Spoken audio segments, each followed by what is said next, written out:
জামায়াতে ইসলামীর আমির ডাক্তার শফিকুর রহমান বলেছেন, পলাতক ফ্যাসিস্ট আওয়ামী লীগ সরকার দেশকে অর্থনৈতিকভাবে পঙ্গু করে দিয়ে গেছে। তারা ব্যাংক লুট করে রাজকোষ শূন্য করে দেশের অর্থ বিদেশে পাচার করে দিয়েছে। শনিবার দুপুরে কুয়েত সিটির আল আরদিয়া খাইমায় আয়োজিত এক সর্বদলীয় প্রীতি সমাবেশ ও গণসংবর্ধনা সভায় এসব কথা বলেন তিনি। হাফেজ মাওলানা নুরুল আলমের সভাপতিত্বে অনুষ্ঠিত বাংলাদেশি কমিউনিটির বিশিষ্ট ব্যবসায়ী, শিক্ষাবিদ, গণ্যমান্য ব্যক্তি ও বিভিন্ন শ্রেণীপেশার মানুষ সমাবেশে উপস্থিত ছিলেন। জামায়াতের আমির আরও বলেন, বিগত জালেম সরকার দেশের মানুষের ওপর নানাভাবে জুলুম নির্যাতন চালিয়েছিল।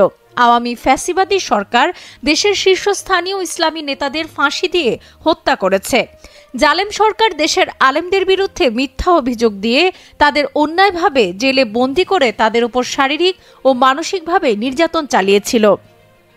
মানুষকে কথায় কথায় পুলিশ দিয়ে গুলি করে হত্যা করেছিল। মানুষের ঘরবাড়ি ভেঙে গুঁড়িয়ে দিয়েছিল।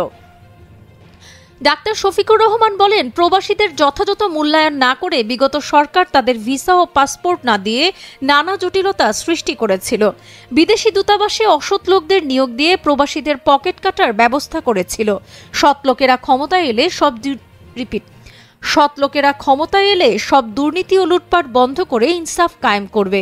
আপনারা যারা প্রবাসে আছেন, আপনারাই বাংলাদেশের প্রতিনিধি। আপনারা সততা, নিষ্ঠা ও আন্তরিকতার সঙ্গে বিদেশে বাংলাদেশের ভাবমর্যাদা উন্নত করবেন, এটাই আমরা আশা করি। তিনি বলেন, প্রবাসী ভাইদের নীতিবান হতে হবে, সব ক্ষেত্রেই যোগ্যতা ও দক্ষতার প্রমাণ দিতে হবে। আপনারা যে দেশে আছেন সে দেশের আইন কানুন ভালোভাবে মেনে চলতে হবে এবং দেশের ভাবমর্যাদা উন্নত করতে হবে। আপনারা নিজেদের পরিবার পরিজনদের এবং দেশের পরিস্থিতি সম্পর্কে খোঁজ খবর রাখবেন।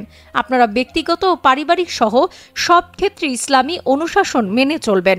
আমরা সবাই মিলেমিশে দেশ গড়ার কাজে নিরলসভাবে পরিশ্রম করে যাচ্ছি। দেশ গড়ার কাজে আত্মনিয়োগ করার জন্য সবার প্রতি আহ্বান জানান জামায়াতের আমির। তিনি পবিত্র ওমরা পালনের জন্য মক্কার উদ্দেশ্যে রওনা হয়েছেন। ডাক্তার শফিকুর রহমান ওমরা পালন শেষে 12 জানুয়ারি ঢাকার উদ্দেশ্যে রওনা হবেন।